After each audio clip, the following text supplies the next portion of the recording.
Welcome to this Advent devotional series. I am Reverend Lester Spees, and I have the privilege of serving as pastor at Memorial Lutheran Church in Glendale, Wisconsin.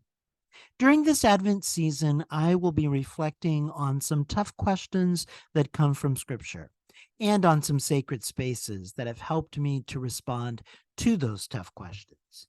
Thank you for joining me in this journey. Today's devotion is for Saturday, December 23rd, 2023. And the tough question comes from Zechariah chapter 2, verse 2. Where are you going? Sometimes people of faith talk about life and or faith as a journey, as a series of smaller or larger escapades that hopefully lead us to some place that is special and meaningful at the end of the journey.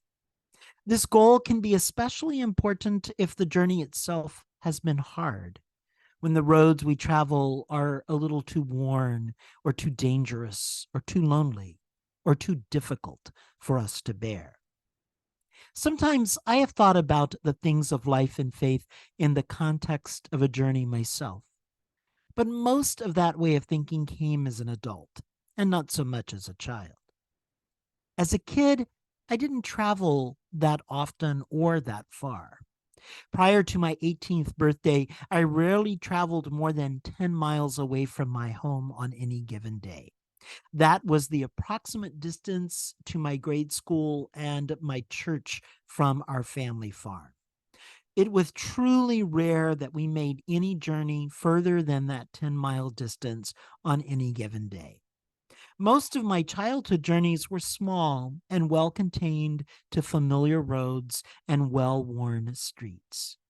As an adult, the travels have gotten much longer and much more frequent. As a kid, I could count on one hand the number of days in any given year that we might travel more than 30 miles away from the house on any given trip. As an adult, it would take all of my fingers and toes, and I still would not be able to count all of the trips we make in any given year that are more than 30 miles away from home. Willie Nelson's song, On the Road Again, is a song and an experience I know all too well. Traveling as part of a Christian experience actually goes back to the very first Christmas. St. Luke in chapter 2 writes, "In those days, a decree went out from Emperor Augustus that all the world should be registered. This was the first registration and was taken while Quirinius was governor of Syria. All went to their own towns to be registered. Joseph also went from the town of Nazareth in Galilee to Judea, to the city of David called Bethlehem, because he was descended from the house and family of David."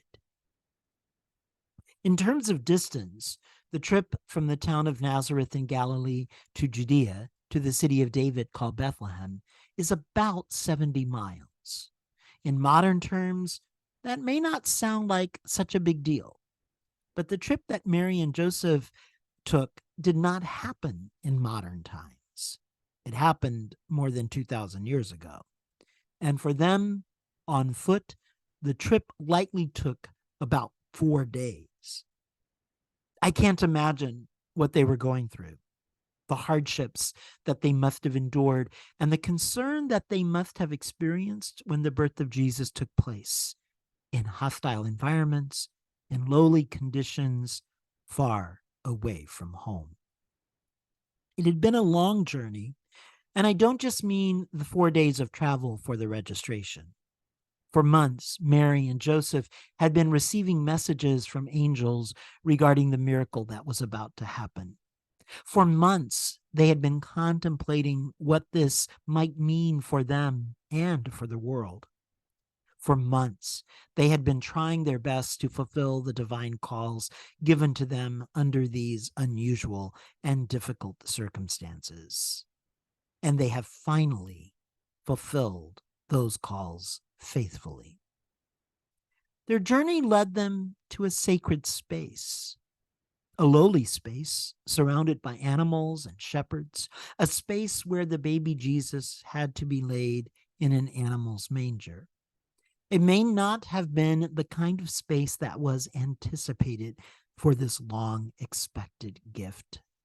Yet, as lowly as it might have been, it was a space filled with the glory of God, filled with the hope of a brighter tomorrow, filled with the light of the divine who came among us in human form. It was a space that was holy, set apart from all other spaces to reveal the glory of God in new and wonderful ways. But the journey did not stop there. The Holy Family left that place, and Jesus grew to be an adult who shared the good news of God, who proclaimed love for God and love for neighbor as central for those called to be among his followers, who made many places sacred through his presence in the world, and who ultimately made his journey to the cross to die for us and rose again on Easter to continue to give us hope and promise for life and love that is everlasting. Our journeys, likewise, lead us to sacred spaces. And sometimes the space that is holy, that is set apart, that is special, is the road that is traveled itself. The ending place may be the goal and the ultimate sacred space for us, but that doesn't mean the road that we take is any less holy than the destination. The road gives us yet another place to experience the divine. The road gives us time to reflect. The road gets us where we want to be. And in the process, sometimes we discover that the road itself turns out to be the place we need to be.